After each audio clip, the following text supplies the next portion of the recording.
इन दोनों भाइयों ने मोटरसाइकिल सवार को कार सवार बनाया। हजारों बेटियों के हाथ पीले करे इन दोनों भाइयों ने। इन दोनों भाइयों से मुल्क के लोगों को इतनी मोहब्बत थी कि अपने घर के सबसे खुशनुमा माहौल में और सबसे खामोशी माहौल में इन्हें रखा जाता था, प्यार किया जाता था, सीने से लगा के रखा जाता था। लेकिन इस मुल्क का बेवफा बादशाह जो 9 महीने जिस मां के पेट से पला, उसे भगा के भाइयों के हवाले कर दिया। उससे बड़ी बेवफाई 7 फेरे लेके जिसके साथ जीवन जीने का वादा किया, उसको छोड़ दिया। उसके बाद 2014 के इलेक्शन में इन दोनों भाइयों का भरपूर सहयोग लिया। यही 2 भाई थे जिन्होंने 2014 में इस मुल्क के प्रधानमंत्री नरेंद्र मोदी को बनाने का काम किया।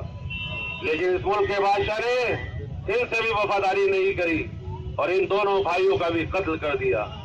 हम खिराज अकीदत पेश करते हैं इन दोनों भाइयों को और दुआ करते हैं सुकून की इनके बच्चों के लिए जो 50 पैसे हैं, 100 पैसे हैं, 10 रुपए हैं, 20 रुपए हैं। तो मैं तो आपसे प्रार्थना करूंगा कि इनकी औलादों के बचाव की प्रार्थना करें।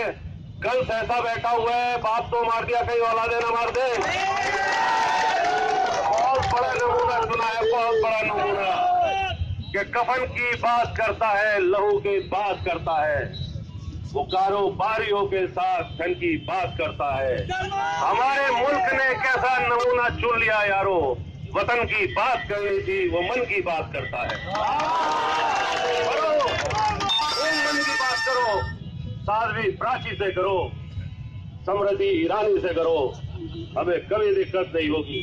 लेकिन किसान से तो प्रधानमंत्री किसान की बात करनी पड़ेगी, मजदूर से तो मजदूर की बात करनी होगी। आज कह रहे हैं कि काला धन वापस लाएंगे, मुल्क से काला धन ले लिया। अरे किस भारत के एयरपोर्ट से, सिक्योरिटी चौक से एक कमला पतंग की पुड़िया नहीं निकल के जा सकती, वहां से 9,000 करोड़ रुपए लेके हाथी जैसा मालिया इसी के दौर में फरार हो गया। काला धन क्या ला रहा था, सफेद धन इसने बीजेपी के माध्यम से बाहर भेज दिया। और मैं आपको एक और इसकी बता दूं कि हम गरीब हैं, हमने 1-1 रुपए इकट्ठा किया। भिखारी पे जिस दिन 500 की चिल्लर होती थी, वो एक दाल वाले के जाके 500 का नोट बनवाता था। आज 100 रुपए इकट्ठे करते हैं, हमारी मेहनत की कमाई होती है, कोई काला धन नहीं होता। कहां से लाएंगे अब हम पैसा अपनी बच्चियों की शादी के लिए, अपने बच्चों के रोजगार के लिए? नरेंद्र मोदी साहब, आप तो एक सोने चांदी के टुकड़ों से सिए हुए गोल्ड को नीलाम करेंगे और 4 करोड़ में बिक जाएगा। जिस दिन फीते बेचोगे 2 करोड़ में बिक जाएगा, जिस दिन कच्चा बनियान बेचोगे 100 करोड़ में खरीद दोगे।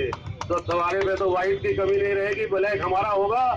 मैंने 4 शेयर कहे, 4 लाइन कही है इस शख्स के लिए कि इसके कोट बिका, 4 करोड़ का इस शख्स ने कोट बेचा और डेली 1 लाख रुपए का एक सूट 3-3 बार ये आदमी बदलता है। लेकिन हमारे मुल्क में जो सैनिक पुरी में, पठानकोट में मर रहे हैं, छत्तीसगढ़ में, उनकी वर्दियां 3-3 दिन तक कूड़े के ढेर पे पड़ी रहती है और कोई पूछने वाला नहीं होता।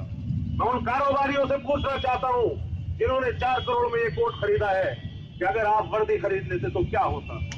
लेकिन इस मुल्क में वर्दी खरीदने की परंपरा इस नरेंद्र मोदी जैसे नाग ने समाप्त कर दी है।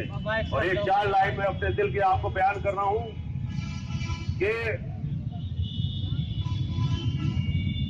यहाँ माहौल तो नहीं है, लेकिन यह है कि बहुत सी बातें हैं जो दिल को चुभती हैं और बयान कर देने